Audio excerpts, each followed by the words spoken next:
Right.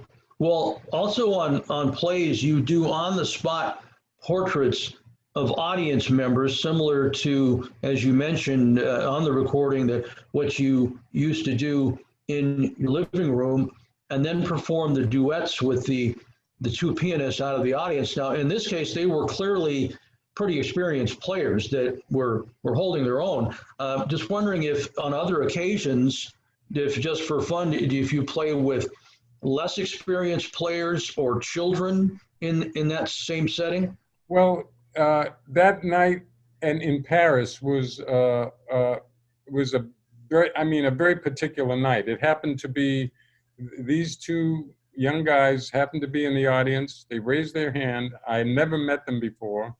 And they came up, and I was pleasantly surprised at their ability. So that we had a great time playing together. Then later, I found out that these guys are like pros. They're like recording artists, and they got their own bands. But usually when I ask for someone to come up and do an improvised duet with me, there's a hush in the audience where they're trying to figure out, like, is he serious, you know? And then often the real youngsters, the real young ones, I'm talking about, like, 5, 10 years old, 12 years old, they might be the first ones to raise their hand. They're not afraid to come up on stage. So I get all kinds of different levels of ability and different kind of people coming up on stage, and all I try to do is just interact with them on whatever level that they're at, and give them a good experience. I try to give them a good experience, ending up where they feel like that they've done something, that they've accomplished something, and then that's my fulfillment. Well, that's so great for the audience to see something so natural and so real like that. You mentioned that at first they don't know what's going on, and maybe they think, well, has he got a couple of plants out here that are actually really good players? And then they realize that, no, we're just doing this for fun. As you, just like you were in your living room. And I put two rules in, though, through the various concerts. There were two things that I wanted to make sure happened, because I didn't want to play that particular game all night. So I figured I limited it to two people. But one of the restrictions I put in, that if the first one that came up was a guy, I then asked for a lady, a female.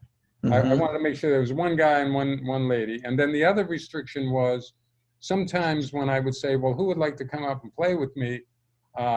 Or even on the portrait side, there'd be some friend that would point to their friend. They'd go, him, he can really play, him.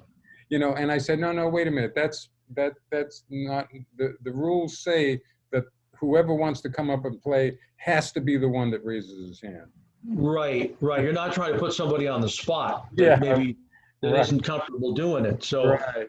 Right. Well, I must say, as I said, I really enjoy the way you interject between the songs and inform the audience of what's going on. And it really does add to that living room experience when you correlate previous family room experiences and the games you used to play and that sort of thing. And in recent years, you've talked about, and I think really emphasized, the fun factor in playing your music. Do you find yourself completely at ease these days and just having more fun than ever? Well, I end up having fun. I challenge myself to prepare programs that challenge me, so that I can keep on that edge of improvisation, so that I'm not just rolling it out the same way that I rolled it out last time. I want that fun of, like, well, this is a new night, it's in a new rendition. So there's an edge to it in that way, but that adventure edge is the fun. That is the fun. I mean, it's not like, it's different. There's different ways to have fun, right? You can play volleyball or you can tell jokes or whatever. This is one way to have fun that for me is one of the most fun ways to have fun, is to have musical adventure where you don't know everything that's going to happen. You might even choose a set list, but you don't know how it's going to roll out, and you don't know what your partners are going to throw at you tonight, and so forth. And it's not knowing creates the adventure.